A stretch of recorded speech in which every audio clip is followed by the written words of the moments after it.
surging fuel prices and over 45 billion naira in outstanding airline debt. We explore the government's ambitious plans for airport upgrades and aerospace development and maintenance hubs. Its efforts to position Nigeria as West Africa's aviation hub by 2030, and the policies aimed at improving air safety, passengers' experience, and foreign investment confidence. And of course, I know what a lot of people have been talking about. As soon as the word got out about the plans to upgrade airports in Lagos, in fact, those people are saying even the most minute thing as airport Wi-Fi we do not have. Let's get some questions now. We have the minister's response to concerns from citizens and operators on ticket prices too, flight delays, and the survivor of local airlines in a turbulent economy. Minister Festus Kayamo, Senior Advocate of Nigeria, Minister of Aviation and Aerospace Development, is live for us in our studio. Welcome to the program, Minister. Thank you, Seun. It's good to see you again. Thank you so much indeed. Hello everyone, welcome to my channel Telecast TV. I'm Miracle Angala. You're watching a conversation with Minister Festus Kayamo, Senior Advocate of Nigeria, Minister of Aviation and Aerospace Development. The minister is here to answer Nigerian questions as regard to airport development and maintenance, the policies to improve air safety, passengers' experience, and foreign investment confidence. Endeavor to watch to the end. Don't forget to hit that notification bell, subscribe, like, comment, and share your thoughts. Don't miss trending videos. I mean, I needed to clear. As soon as the information about it coming, a lot of people were asking questions. Why is it that we cannot have Wi-Fi? Nigeria is perhaps the only international airport across in most parts of Africa, not talk of Europe, America, and the UK, that doesn't have Wi-Fi at the airport. Why? Well, it's a number of factors. But when I came into office, I saw that state, that situation on the ground. And the first situation I tried to solve was an argument between two of my agencies who was going to take care of Wi-Fi. There's an agency called NAMA, Nigerian Airspace Management Agency. And they say, well, if you look at the law of NAMA, it says NAMA is in charge of all navigational equipment, radio communication, blah, blah, blah, at the airport. And so NAMA felt, well, that is my responsibility to take care of Wi-Fi. Now, FAN, another of my agency, Federal Airport Authority of Nigeria, was arguing that, look, it is part of the infrastructure at the airports. And FAN, by law, is imbued with the powers to take care of all infrastructure at the airport. So they say Wi-Fi is part of infrastructure. So this argument went back and forth. They were, writing letters and back and forth to me. In fact, because somebody has to take responsibility. And it has to be in the budget of that particular agency. If it's not in your budget, you can't do anything, is it? There's no way you can do it. So until last year, because I met a budget on the ground, 2023 budget, that did not take care of it, and I came towards the end of 2023. 2024, I finally decided last year, I said, you know what? Fine, leave this, let NAMA be in charge of Wi-Fi. So I took that executive decision last year. So NAMA now is in charge of Wi-Fi. But then the 2024 budget had been passed. And so there was no way we could implement anything because everything has to be budgetary at that point. But in 2025 budget, if you go and look at it, we have put some money for the major infrastructure, because you need infrastructure for Wi-Fi to operate, for Wi-Fi to work. You need, certain things you need to put all over the place for Wi-Fi to work. And we have put that in the budget of 2025. So we hope before the end of 2025, for the airport that's not being upgraded, which is the Terminal 2, we will have functional Wi-Fi in Terminal 2. But for Terminal 1, we cannot do anything there now because that airport is coming down for total rebuild. So, and I was going to also borrow some kind of leverage that we could use as a country, because this is about our country.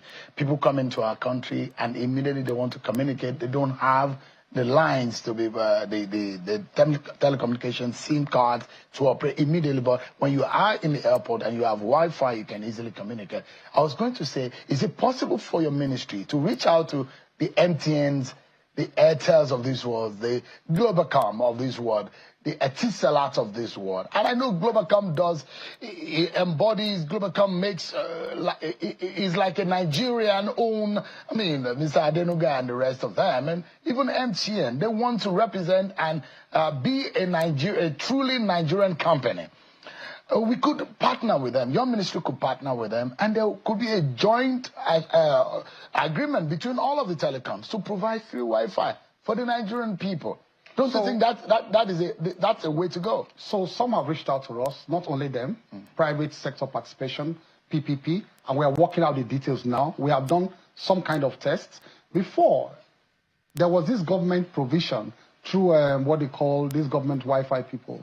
I've forgotten them, before we just came into office. And I remember at that time, I didn't know I was going to be Minister of Aviation, I was Minister of Labour. I remember that thing came to Cabinet. And I was arguing at that time in Cabinet. I remember that particular day, I raised my hand and I told the late Buhari, I said, look, it's not working. There was arguing that, I said, look, I cannot lie to myself because I passed through the airport and we must be honest with the Nigerian people. So I raised my hand in Cabinet that day. I said, look, sir, the Wi-Fis are not working because you see a fan Wi-Fi there. You know, supposedly provided by a government agency, you know, what they call them, if you remember. You know, and I said, it's not working. And so I will not come here and deceive Nigerians. I said, no, go and check that Wi-Fi is not working. They are pressing their phones, it's not working.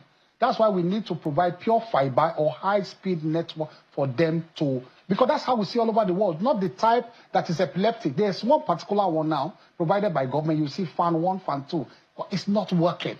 So this is exactly the state of situation I have told you. I'm being honest about. So before the end of the year, we should at the Lagos airport. At the Lagos airport. What about Abuja, Port Harcourt, all Kano? of them, the internationals. Yeah. I cannot promise the local airport because it's a lot of money. Somebody has to pick the bills. Somebody has to pay for it. But for the international airports, we should have it up and running because it's there in the budget. 2025 budget. What kind of spirit came down on your ministry that you thought that you want to do a 7.12 billion naira worth of renovation of the Muritala International Airport in Lagos? I mean, the argument is that at this time in our lives, are we going to spend that sum of money for airport renovation? Does that make sense? Okay, now, first of all, let me give special thanks to the president on this. This is, complete credit to Mr. President, who is very foresighted, very visionary, and he approved this project. He thought we should do it. Now, let me tell you this. You are a Nigerian, and I'm sure millions listening to me this night, they are Nigerians. They travel all over the world. If you pass through their old terminal, the one built in 1979 by the Obasanjo military government, I mean, I want to ask a rhetorical question. You are seated here, you travel. Are you proud of that airport? The roof, they are leaking. The roof is, so many parts of the roof are leaking. The place is totally decrepit. Some are smelling. You see people even selling Indomie. As you are coming, you see all kinds of, kiosks and workshops there. You see old tires on the ground. You see collapsing ceilings. You see carousels are not working. The carousel, because their parts are not in the market again. Those lifts and carousels, those things that bring out the bags. When they were put there, they were modern equipments at that time, but their parts have gone out of the market since. The place is totally decrepit. And this has been going on for so many years. Many governments have been thinking of, making sure that they bring it up to world standard. Not only that, Sheon, let me also explain something else. As it is today, you cannot land in Lagos and try to connect an international flight maybe to Ghana. Maybe you take Airpeace, because Airpeace can connect you from Lagos, now, and then from Lagos you take another Airpeace to Ghana. So, so that is what they call, a hub, a proper hub. Lagos is not a hub. But that was the plan from 1977 when it was designed, and then 79 when it was commissioned. You cannot process one passenger from one terminal to the other terminal. So all of that has stunted the growth of aviation in Nigeria over the years. So Mr. President thought that this was a proper time to address this issue once and for all, especially as this government promised Nigeria major infrastructural upgrades across Nigeria. from, of course, the savings we're having now from the removal of subsidies and the floating of the naira. And aviation stands atop the agenda of Mr. President. The first thing he did before I talked to you, because you must give me time to explain it. Absolutely. The first thing Mr. President did in aviation, when we came, you remember we had a backlog of more than $900 million, old foreign airlines, trapped funds. Many of them threatened to stop flying to Nigeria unless their debts are paid. Mr. President cleared all of that within 6 months. Just go to IATA website, just Google IATA and their comments about Nigeria. You see, they were full of praise for Nigeria. So the confidence came back, to Nigeria, foreign airlines and investors. The confidence came back that Nigeria, of course, was also rising in liquidity. Now, what we are trying to do in Lagos now is to make Lagos, one, a very modern international airport, and two, to make it a proper hub, to begin at least to compete with other hubs in Africa. We have hubs in Cairo, Egypt. We have hubs in Casablanca. We have hubs in Ethiopia, Addis Ababa. We have hubs. Even South Africa has a hub. Angola here now has a hub. With their tag airline, you can transit in Angola to South America, Brazil, or Portugal. But Nigeria has no hub. So we want to now build this, completely pull down that Terminal 1. So let me explain that we have 2 terminals in Lagos. That old building, if you're approaching the airport through that long stretch of road, there's one big building facing you with the Murtala Mohammed Airport boldly written. That is Terminal 1. That's the one you are pulling down. That's the one we are pulling down. Not the one Buhari commissioned. No, that one is Terminal 2 on the right. As it is today, we are using boats. Why? Because even the one Buhari commissioned cannot take our passengers. So we have to now use a wing of Terminal 1 to complement. In fact, we have using 2 wings to complement the new one. It was when we came into office. Remember that the new terminal, even though commissioned by Buhari, if you remember, was not functional. Why was it not functional? There were a few design errors that the airline said they were not moving there. In fact, they were adamant that I now gave an ultimatum. If you remember, I gave an ultimatum, and all the civil servants told me, sir, it's not going to work because there were design errors. They're not going to grab you, and all that nonsense. And they said, first of all, you know that wide bodies cannot come in there. Those double aisle, aircraft. They cannot come to anchor. Why? They are design errors. You went to build them when things are, major hangars are blocking the apron or the taxiway into that airport. We're going to pull all that down and expand that apron. And so that airport now can properly take big body aircrafts. Now, the Terminal 2. The Terminal 2. When with that, because not only pulling down Terminal 1 to rebuild, we're expanding Terminal 2 and its aprons. What are we doing in Terminal 2 again? If you walk into Terminal 2 now, which is even the new one, we are still touching the new one, spending so much money on it. If you walk into the new terminal now, what do you notice? You are passed through there. You have to now take your bags up to departure. So when you arrive, it's not going straight to departure. And that's a design error all over the world. There's no airport you are coming in to in the whole world where you have one door. But there's only one door. What if there's a stampede? How can you have one entrance into a big international airport? But there's only one entrance. If you go to all international airports, you see more than 7 entrances. We say even the old one. As you're being dropped off, you see different doors, different entrances. A, B, C, D, and... Even the old one, if you remember the old one, Terminal 1, if you remember, picture it, you have different doors. You have the Qatar, exactly. The BA, God and bless you. You have the picture in your head. Picture this new one, only one door. How? So now, and then when you walk, like I said, when you drive in, you have to now go climb up with your bags, haul them either through the lift or escalator. And God will forgive you if it's not working. You have to then physically climb the stairs with your bags. So now, once you pass the army checkpoint now, there's an army checkpoint just before the airport. We are now designing a bridge. Immediately after the army checkpoint, you are going to veer off the road, and then a bridge will begin to climb that takes you straight to the 2nd floor of that new terminal. Yeah. So that takes you straight to now departure.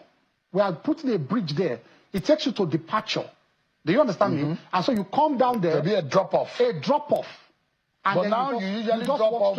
You drop off at one car park. At one car park. That takes you. And then you have to haul your bags up. So now it will just pass, that bridge will just pass by the door, by that glass frame of that second floor. Yeah. And so you will now do, you now stop there and then walk in straight into departure. So describe to us, that bridge goes round. That bridge goes round. It's a circular bridge. It goes round again. Did you design a train service within it? No, that one is coming aside because you know that red line. It's not contained in this bill of quantities. Yeah. But that red line, that's a separate one that we are doing with PPP. You see the red line coming from Lagos that stops at Ikeja bus stop. That red line will now extend through that filling station, that Jeep you are seeing, is it a Jeep filling station? Through the old GAT, through Babalaki's the airport there. Terminal. The Bicotny. And all the way through the Air Force to the international. So we are connecting it so that from international you can come down, enter that train, and you see yourself at Ikeja bus stop all the way. All right. That's the grand plan we have. Now, tell us, Minister, because we would like to know. Just to tell you, it is not a refurbishment. Or renovation. I'm just explaining what we are doing. It's a rebuilding. Complete. We are tearing it down. Only the pillars will remain, the carcass, the decking. Everything will go. Everything, the floor, everything will go. And they were going to now redesign. Total redesign. How long will this take? How many years? 22 months. So it's going to be shortly after this government have gone out of office.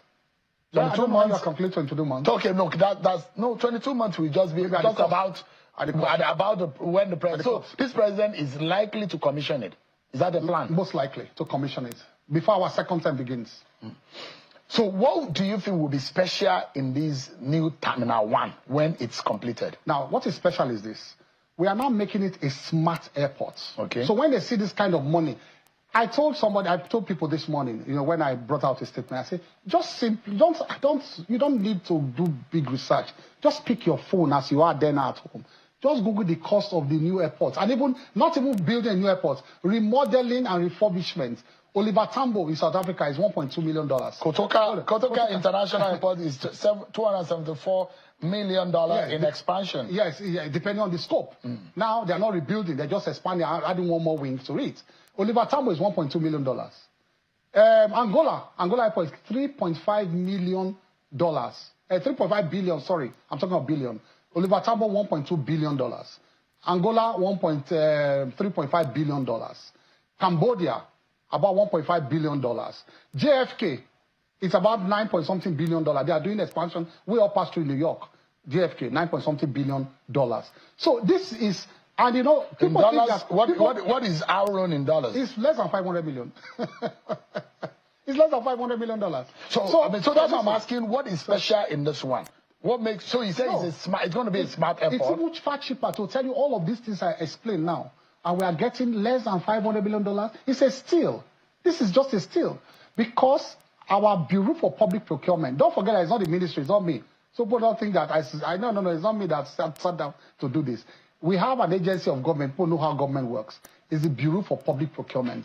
That bureau has experts, engineers, quantity surveyors, everything. They look at your bill of quantities and begin to argue line for line with you. And so it's the Bureau for Public Procurement that approves money, figures, not ministry. They are the ones that approved and brought it to us and said, we have looked at their bill of quantities and this is the best amount we can get for the country. And kudos to the DG there. I think they did an exceptional work to get this kind of money and amount for Nigeria. When is it starting? Anytime from now, the FEC has passed it. Once we finish all the, issue letters and all that, so our monies are released and we start. But then, listen. So now we are going to get a brand new building, apart from building Wing E and D of the Terminal 1, because Terminal 1 has Wing E and D. We're not going to put a connecting building in between the new one. That is the one. So it's a seamless one. So now, we want to process passengers. So this new building will now be a processing point where when you land Nigeria and you fly into, for example, the Terminal 2, you can then be processed without stamping out into Nigeria. As it is today, nobody can come to Nigeria and join another international airline without having a Nigerian visa. But you need a visa to pass through Addis Ababa. You don't need a visa to pass through Cairo. You don't need a visa to pass through Casablanca. Why? Because they have proper transit hubs where you don't have to come out. They will process you, take you to the next terminal, either by train or by, and then you board the other flight. This is what we want to do in Nigeria now. So what do Nigerians, what do they want? Some they tell me, Kayamo, you could travel around the world. Don't you see airports? What's our airport? Now we want to do it. You are complaining. We want to meet international standards. What about the transportation between the terminals? I don't know how wide is it going to be because of the movement. Look at various countries now. There are two types of transportation. Sometimes you walk very long corridors. Yeah. You see them, walk corridors to go to the next terminal. Other times you see these rolling things at the middle of the air. We're going to put all of that. There are some that are in some other. But it won't be big enough for you to have intra-airport mini coaches, trains that takes you. Well, that will happen if we connect the local with the to the international. With the red line that we are talking with the investors right now over there. That's a separate issue. But these are the big plans we have. The very big plans we have. All right. For the whole of that ecosystem. Now, Minister, a lot of Nigeria, this is Nigeria's money. And every Nigerian has a right to be able to express themselves on this. Because there are a lot of Nigerians who think that we don't have that kind of money. And if government is spending this kind of money, there needs to be a lot of answers to the questions that they're asking. Now, I'd like to read to you, and I made comparison of what the upgrade in Kotoka International Airport with $274 million US expansion at Bali International Airport, Africa's busiest hub, and how much they spent. Nigeria has spent over 300 billion naira on airport projects since 2015, but yet passenger experience and global ranking remain low. What would be different this time to ensure value for money? It's very simple. Now, Lagos is our major gateway. Lagos accounts for 67% of the entire passengers coming into and out of Nigeria. Lagos alone. All the other airports, they struggle to share the other numbers. So for now, I have told you that we want an airport now that can, first of all, take more aircraft. Because the new airport, that Terminal 2 now, the apron will be extended. So we can invite more aircraft and more international aircraft. And even the local operators that are yearning to start their international routes. Because our major focus really is to empower these local operators so that they can begin to challenge on these international routes. But these local operators, they must have very good local and domestic airports. What they call, their home hub to operate from. Can we, for example, give our flag carriers now a very good hub to operate from? No, we cannot. They cannot, and it's limiting their capacity to go international and to also carry transit passengers. It's limiting the capacity of local airlines. So we are also going to empower the local airlines by doing this. Because once we do this, the local airlines can then begin their international flights. Just like Delta is in Atlanta, Lufthansa is in Frankfurt. Correct. And United is in New York. Correct. You cannot, for instance, Ibom Air cannot, for instance, say now that they will pick passengers from other parts of Africa, bring them to Lagos, process them, and take them to Senegal. They cannot. Without the passengers going through the rigor of saying they want to go and get Nigerian passports first, Nigerian visas to come to Nigeria, they will stamp out and go to another terminal to go and start looking for a new flight to travel out of Nigeria. So all of that is going to change by this. Like I said, I'm telling you that we are now going to have an airport that is futuristic. We are going to have an airport that within the next 20 years, you will not see a situation where we are going to go beyond the capacity, because we are going to take care of also expected growth in passenger traffic. So how is this being funded? Through the Renewed Hope Infrastructural Fund. Okay. So it is a special fund. It's not the budget. It's not in the budget. It's not the budgetary kind of expenditure that we take. So it's in the infrastructure fund. Special infrastructure fund. Is it borrowed? No, that is the money you are getting from the pot. Yeah. That's what you are getting for removal of subsidy, removal of floating of the naira. So our reserves are rising. Our liquidity, is rising. But again, when we told Nigerians at the beginning that these decisions are important for massive infrastructural upgrade across the country, this is the effect that they are seeing. And guess what? This is an enabler for economic growth. I hope you know that. Yeah. Somebody will sit down somewhere and say, what do you mean? Airport is there. In fact, someone comment today, somebody was saying that, what do you need the airport upgrade for, where people cannot eat food and all that. These are the enablers for economic growth. Without this, in fact, some international airlines, they will threaten to stop flying to your country when you don't have a good airport, a good runway, because it affects even insurance. Don't forget that. It affects insurance of our local airline. Because when they say you're flying to Nigeria and there's not much security, the runways are not good, the terminals are not good, insurance will go up. Insurance will go up because they'll say, well, that place is not safe for you to fly to. So it affects the whole ecosystem. Let's think about as a business person. Yes. If you were spending over 700 billion naira Yes, correct. into an infrastructure upgrade or infrastructure, Yes. you look at what could be a return on investment. Did you do a breakdown? In 3 years, we'll get our money back. How? From Lagos. We make about 200 and something billion. Every year? Yes. In 3 years, we get it in Lagos alone. But that is the money we are using to take care of other airports across the country. Only Lagos, Abuja, and Canada viable.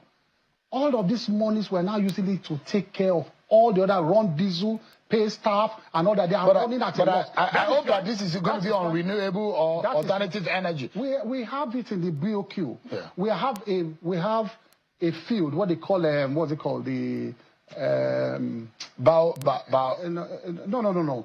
Renewable energy. I mean this what they put on it. Okay, solar. Sorry. Solar. I'm just just forgetting. The solar field. By this BOQ. That powers the building. Yes, you have a full solar. So that that's an alternative source of energy. So you get into toilets, there's no even water to flush when the international. But they were complaining before. Like, the ACs are not working. These are you going enter to into change. Nigeria and there are no cleaning. Don't forget that the ACs we used that time, the parts are no longer in the market. And over the years, we have been doing what they call patch jobs. We'll just pull down something, we'll just match it up. Minister, wait. Over the years, we'll be doing patch jobs. I'm sure you saw it. We'll remove one part of the tile. You see different color of tiles just to make sure people are passing. You will see the toilets are not working. The people are complaining that the ACs are not working, central ACs, carousels are not working, lifts are not working. So instead of doing patch job, pull everything down and bring brand new equipment that you can have the parts in the market for the last 20 years. Minister, I wanted to beg you, is it possible you and your fellow ministers whose ministry take care of every aspect of the airport, that we reduce the bodies that we see, agencies? You enter into the bathroom as an international passenger, you see people waiting to beg you for money. As soon as you're landing from the air, people are begging you for money. Literally, it is embarrassing. When you come with friends, and I think that too much human contact is really causing us. Was I not here in your program when we rolled out measures? We as aviation rolled out measures to curtail the activities of these other people at the airport agencies. It's time. It has not changed. Yeah, but it's time. Minister, when you said it here, we need intelligence. Now you're back here, but it's not working. We need intelligence, but some have tried to change, but not all, because we need interagency cooperation. And to be frank with you, Minister, we do not need physical NDLA officers at the airport. I'm not talking about NDLA. They are just DSS. Do we need them at the airport? NDLA? No, perhaps it's that police manner of operation. We need them. Because don't forget that the nation also needs security. What we are trying to do is to streamline operations in a way that passengers are not embarrassed. Like, for example, I said that we are trying to introduce a TSA. And that is what the new airport will bring in because of these heavy security machines that will come in. We cannot put them down in this old airport. When they come, you now have a TSA. That's a single check for all the agencies. They can be in one room. NDLA, DSS, immigration and all. And they see everything passing through the machine. So all of them is one-stop shop. So when you now see a suspicious person, you pull him aside and take him to a special room. That's done all over the world. So, Minister, that's the reason why I'm asking you. Just remember, Minister. Perhaps this redesign will also help in building all of those. So let's be frank with ourselves. And you travel a lot, Minister. Where in the world, even in Dubai, a few years ago, you walk and you don't meet anything. There are unseen security machines that scans through you. So and if you wait around for too long, them in the new airport now. Absolutely, because I'm saying, Minister, and they are here, the heads of the agency. We do not need a physical.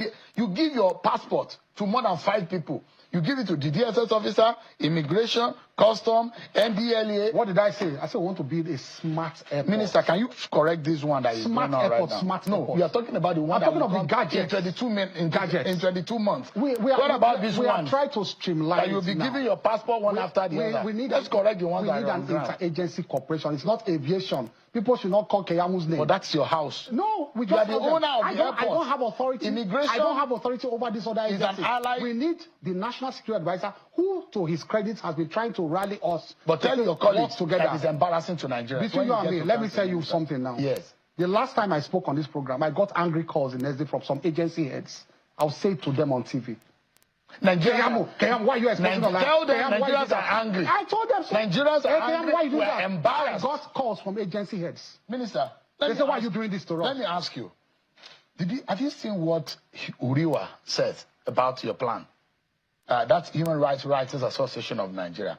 And I quote, the 712 billion naira airport terminal upgrade risks of secrecy, extravagance, and misplaced priorities. It is also questioned the procurement process, and they also went further to say, we challenge the federal government to publish the full bill of quantities, cost breakdown, and engineering designs of this project. What exactly in this revenue, you said not a renovation, justifies the 700 billion? That is the question you really want. Are you able to answer them tonight? It's tough for everybody to come with your, what they call Freedom of Information Act. It's open. But are you able to when we took to fair, yeah. It's a whole, you know what to do when you want to. But you can put it on your website.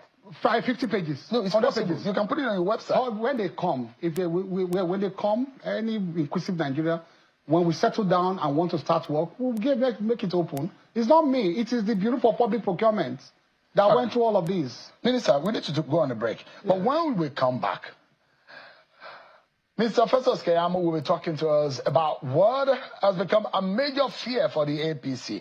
Our conversation with Minister Festus Kayamo, Senior Advocate of Nigeria, the Minister of Aviation and Aerospace Development. I forgot to congratulate you on your recognition on the global stage. Congratulations. Well, okay, yes, I'm the chairman of the West African Body of Aviation Ministers. Absolutely. We got the news. That's the back group. Yeah. The Banjula Cult group. Yeah. Congratulations. At least you represent Nigeria on that stage. Thank you. I was going to ask you quickly before we go into politics about the management of the airports. The local airport in Lagos is concessioned. No, not the GAT. It is, that one is build, operate, and transfer. The Bicotney. Yeah. Yes, it's build, operate, and transfer. That one with Bicotney. But the other GAT is not concessioned. The old one, owned by government. They call it one. Maybe that's why it's badly run. Well, just to be honest with you, all over the world, governments are no longer running airports. Even Heathrow is not run by the British government again. So the only way to make airports work is to either concession them out, which we have started. We have concession in Enugu. It was part of the approval. People didn't even remember we got that approval too last week. Port Harcourt is on the line. A couple of others on the line. Ibadan may be on the line soon. So people, private sector, they are coming in with their heavy cash to concession. And this is approved by the I hope you are giving it to professionals. Oh, yes. Now, Mr. Ogunlesi in the UK. Oh, yes. You remember he came to see Mr. President? Yeah. You remember Mr. President invited him? Yes. Mr. President at that level invited him. So we are not blind to all of that. You are not joking about it? No. We are going to do it well. We are going to do it better. So professionals to run. And even this one, when we finish building it, we will bring a proposal from Mr. President to get professionals to run it and run it professionally. And I'm not talking about you and anyone in government. Government are bad managers of infrastructure. That seems to be a general consensus all over the world, not Nigeria alone. No. So that's the fear that we spend this kind of money. It's not bad just because of the bureaucracy. Bureaucracy. For example, maintenance. This bulb is bad now. Bulb. I will minute it to Sheun. She will minute it to Tokwe minute it. But the light is bad though. Just get up and change the bulb. Yeah. But that fight to change that bulb, we go through 10 of government bureaucracy to change that bulb. Yeah. And that's the problem.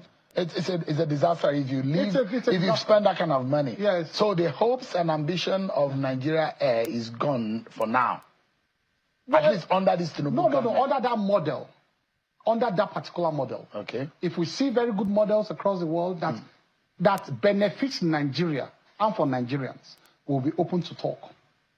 Okay. And a few are talking with us already. All right. To revitalize the idea of Nigeria of a national carrier, not the word Nigerian air. A national carrier. A national carrier. Yeah, it's not totally gone. But, however, governments are divesting. Don't forget that the national carrier model we are going to have, let me be clear today, is not government putting money into it. It's a national carrier because it's our heritage. We are giving it out. It's something we are selling. We are selling it. We're selling the name, a national carrier, and our route. Just like British Airways, British which Airways is not necessarily owned by the British government. Correct. Correct.